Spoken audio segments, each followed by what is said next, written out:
On today's show, a deep dive on the player that is Ryan Leonard.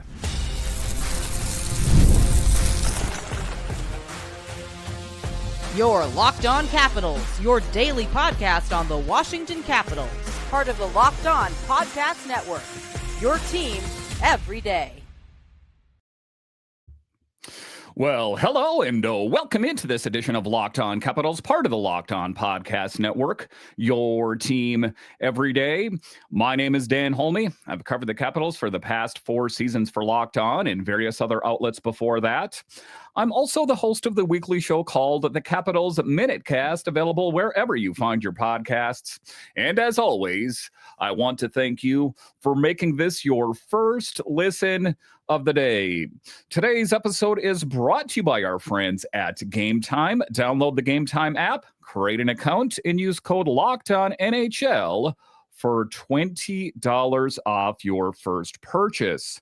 So in this edition of a Locked On Capitals, a bit of a different episode for you, as I'm going to do a bit more of a deeper dive on the statistics that surround Ryan Leonard. Listen, I think that he is finally finding his groove as far as the goal scoring department. I think he feels comfortable in the NHL. So let's break down the data and what we have seen from him thus far. And a little bit later in the show, we'll talk about what to watch this season. Is his game growing? Is it taking steps back? And what to look for? But just to get it going here, we're going to talk about Leonard breaking through. And I was going to say finally, but then I have to remember, well, this guy hasn't been playing in the NHL too long. But what I have seen this season and like the last game and the last few games is it seems like he is finally starting to catch on and find his groove. So let's talk about what we have seen from him lately here. And that's the big thing about Ryan Leonard. Honestly, this kid has been on my radar since the draft. And if you're an everydayer of the show, you know that I speak about him quite often. And the excitement that surrounded him joining this team last season. And just, tempering expectations. That we know that he is not going to shoot straight to the moon, and he didn't. But what we have seen from him lately is encouraging. Again, later in the show, I'll break down some stats and observations of what I've seen. But he had a chance that pinged off a crossbar in the first period against Seattle. Then he scored in the second, back-to-back nights with goals. So excitement. And, if you didn't see the goal, take a look at it on YouTube. Kind of a spin move, shot it. And it even had Spencer Carberry looking at someone on the bench going like, wow.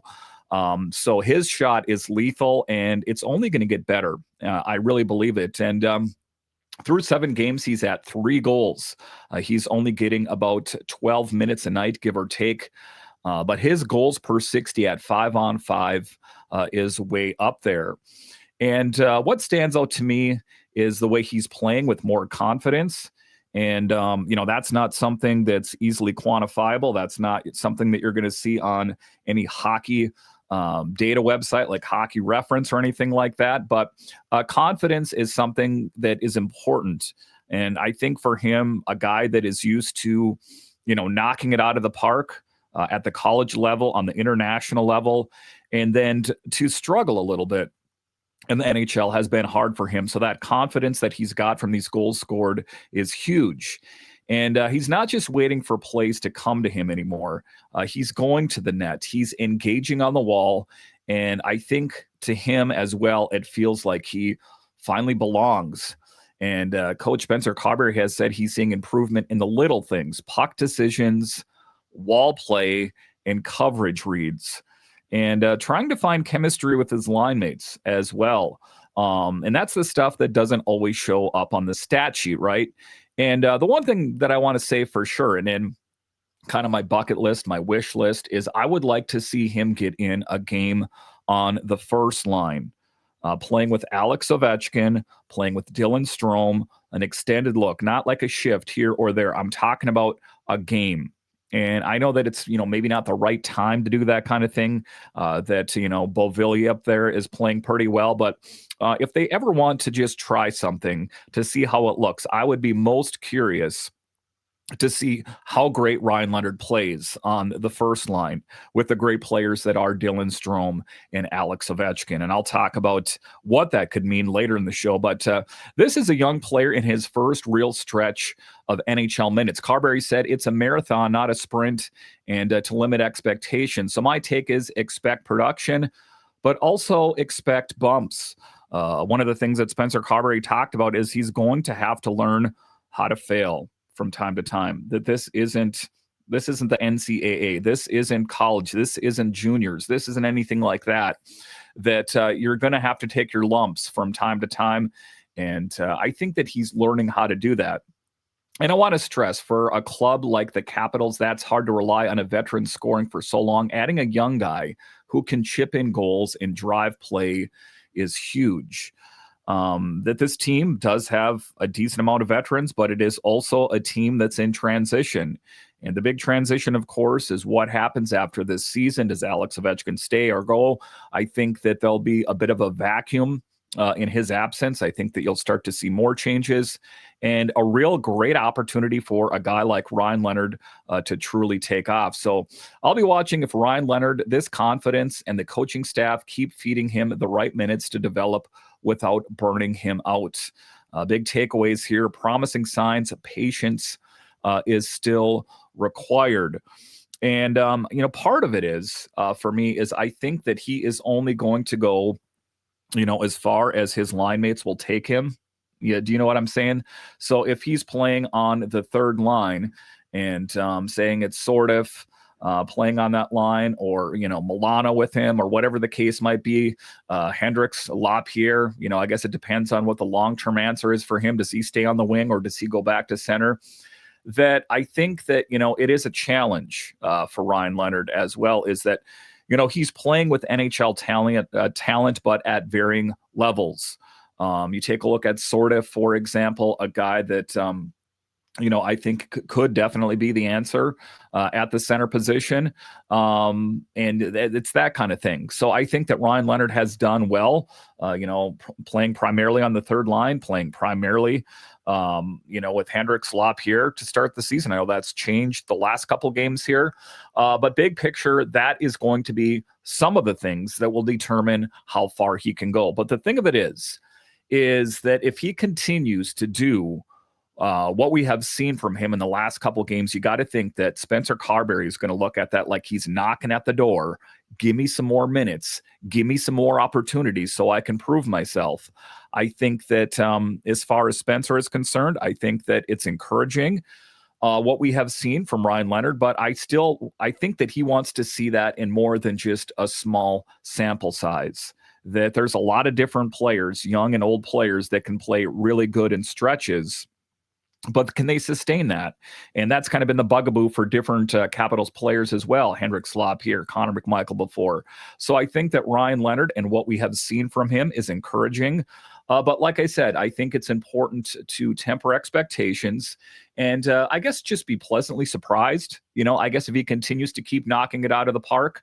But all things considered, I think that he's finally really early take as a podcast host, not a coach of the Capitals. I think that he's starting to find his groove. Is he finding his groove? I guess time will only tell. All right, so coming up here after the break, statistical deep dive on Ryan Leonard. I went to Hockey Reference and pulled some data. And what do the numbers show? Does it match the eye test? I'll discuss straight ahead.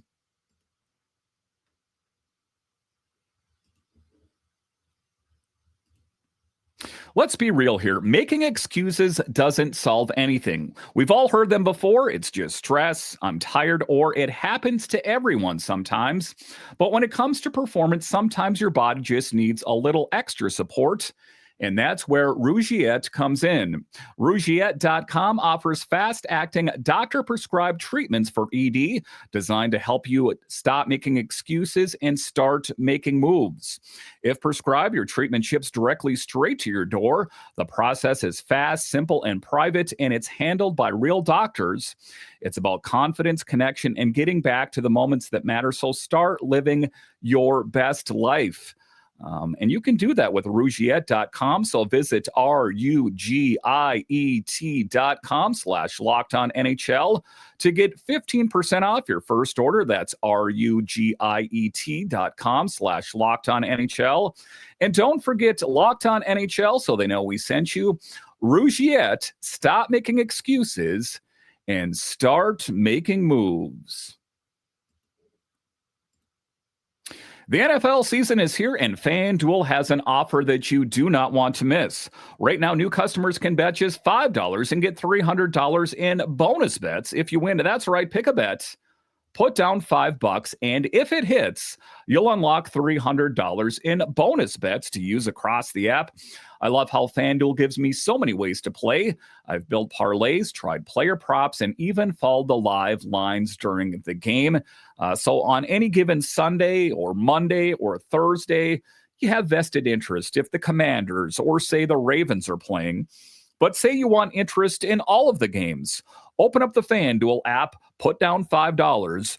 All of a sudden, those games got that much more exciting. So what are you waiting for? Visit FanDuel.com to download the FanDuel app today and get started.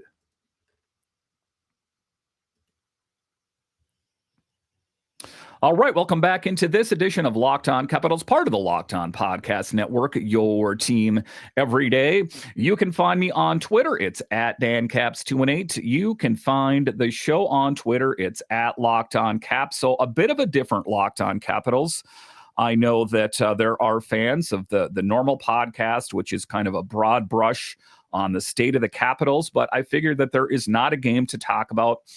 And I know that there are people that like stats and they like to take deep dives. And so what I did is I opened up Hockey Reference. So I am citing what I read there for the most part. I'll say if I found it somewhere else.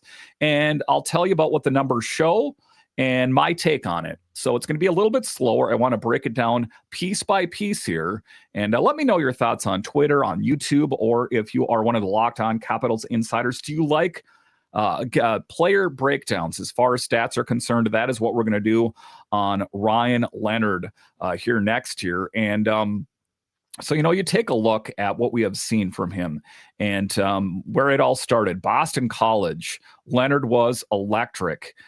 In 24-25, he played 37 games and scored 30 goals and had 19 assists for 49 points.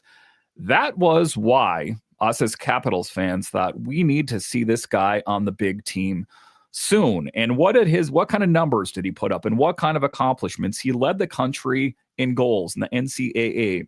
He also notched a lot of game-winning goals and had a strong advanced metric in college conference play. That's goals, points per game, shots, plus, minus, etc. Then, of course, he signed with the Capitals in March of 2025 and made his Capitals debut in the NHL. His sample has been so tiny that, in the first segment, it's easy to get hyped. But what do the numbers show? In 24-25 NHL time, he had 9 games, 1 goal, 0 assists, 1 point, and a -4 rating. Again, it was just right from the NCAA to the Capitals. But for the 25-26 season so far, really early, through 7 games, he has 3 goals, 0 assists, 3 points, and a plus-minus of +3. 2 penalty minutes. Also, advanced metrics per Puckpedia for 25-26. His goals per 60 is about 1.56 points per 60. So what's the narrative? He was a dominant college scorer, and we've talked about that. His transition to the NHL is early and still rough in terms of sample size, but some flashes, his scoring in limited minutes, the tools are there. Okay, so now let's break it down here. Basic counting stats. Again, we know that he has played 7 games this season. How many games he scored? In 7 games, 3 goals is pretty solid for a young player in an early season. And in that time, Leonard has 0 assists so far in this season. Goals plus assisted combined, so 3 points. Penalty minutes, total number of minutes he spent penalized. He has 2 PIM minutes so far. That means maybe 1 minor 2 minutes or 2 1-minute infraction. Let's dive deeper. The plus minus. This is a traditional stat for even strength play, not power play. When your team scores, you get +1. When your team allows a goal, you get a -1 if you're on the ice. So a +3 means his team has outscored opponents by 3 goal differential when he's been on the ice at even strength. But this stat has limitations, depends heavily on teammates, matchups, usage. Leonard's +3 is a good sign in a small sample size. And that's all we have to go on right now. And like I talked about earlier, it's all about who his line mates are. That is why I would like to see him get some time in on the top 6. So time on ice per game, how many minutes on average he's been for each game? For example, Puckpedia lists his 5-on-5 ice time at 11:01 per game in 25-26. That does not include special teams time. Okay, so power play time per game, penalty kills time per game. They tell you how much he plays in special team situations. I'm just giving you the definitions as well. For Leonard, Puckpedia shows 1/12 of power play time per game in 25-26 and 0 PK time thus far. So let's dive even deeper yet.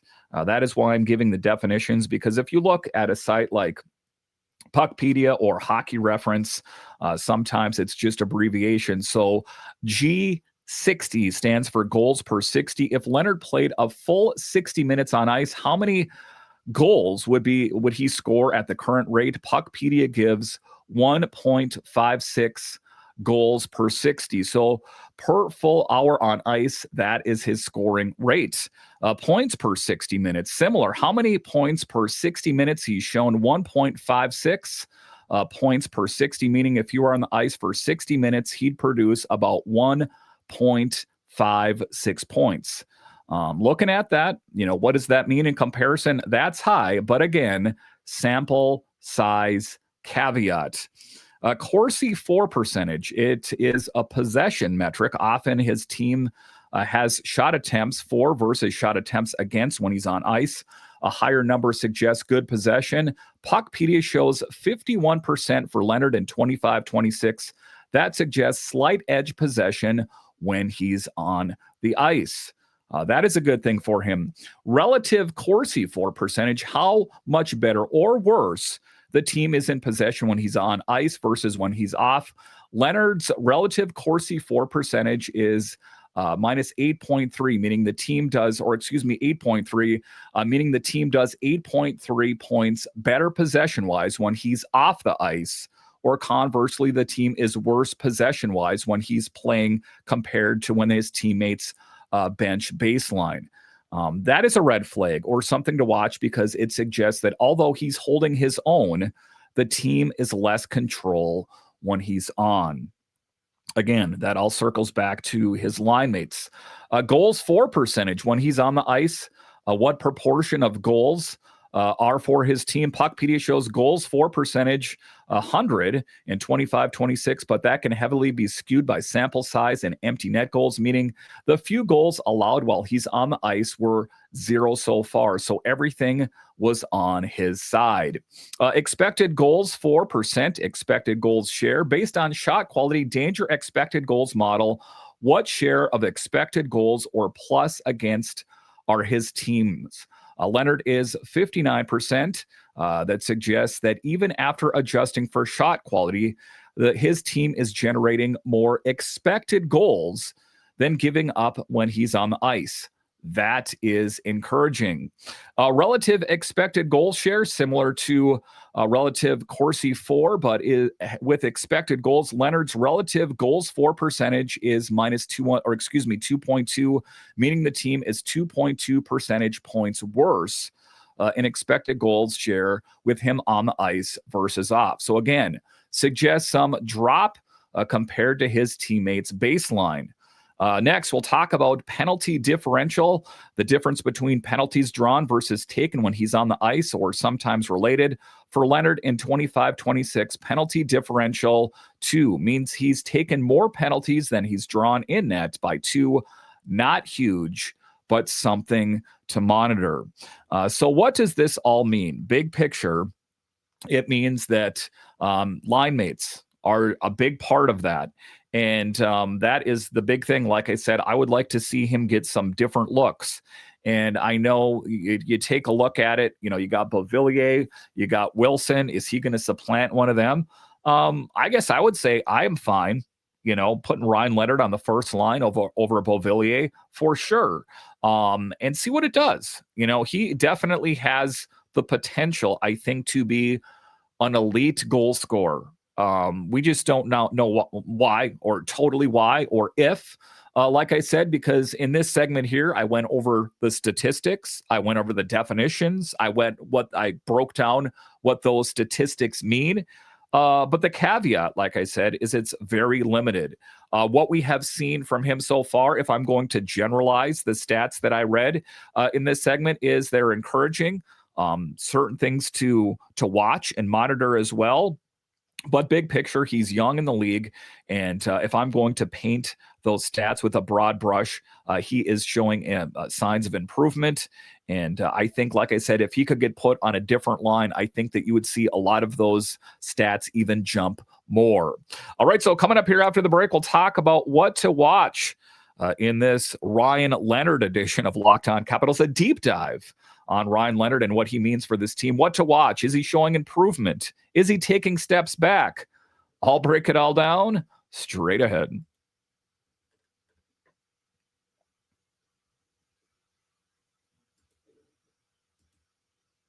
Hockey season is officially here. Nothing beats being in the arena for those opening games, but let's be real. Getting tickets can be a total headache between waiting in queues, surprise fees, and prices that jump right before checkout. It is easy to get frustrated when all you want to do is cheer for your team. That's where Game Time comes in, the app that gives your fans the advantage. It's your ultimate life hack for scoring amazing NHL tickets fast, easy, and stress-free.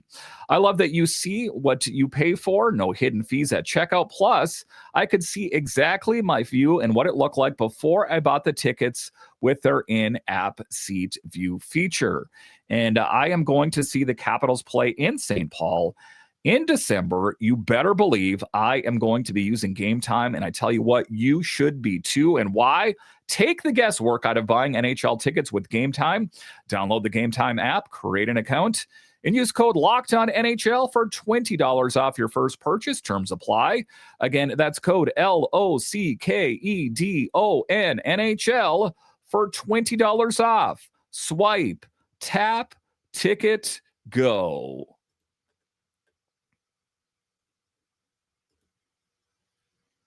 All right, welcome back into this edition of Locked On Capitals, part of the Locked On Podcast Network, your team every day. The best way that you can help grow the show is to subscribe to Locked On Capitals on YouTube and comment anything down below. And the number of Locked On Capitals insiders is growing.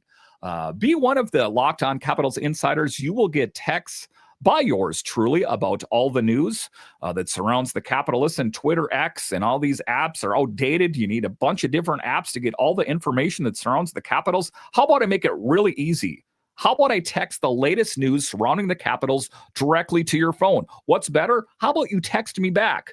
I would love to talk to you. So join the Locked On Capitals Insiders. There is more information in the show notes. So in this special edition of Locked On Capitals, this is a Ryan Leonard deep dive. Again, a little bit different than the show that I normally do. So let me know if you like these statistical deep dives, because I think, what we've seen from Ryan Leonard is encouraging, but what do the numbers show? So let's dive into what to watch in the final segment, as it's encouraging. But with that said, we're still really early in the season, and I don't want to get too caught up in the highs and lows. I have done that for other players this season, and sometimes they have surprised me. Sometimes they've let me down. So let's talk about what to look for and what to watch. Flag notes for his season going forward. So his sample size caveat.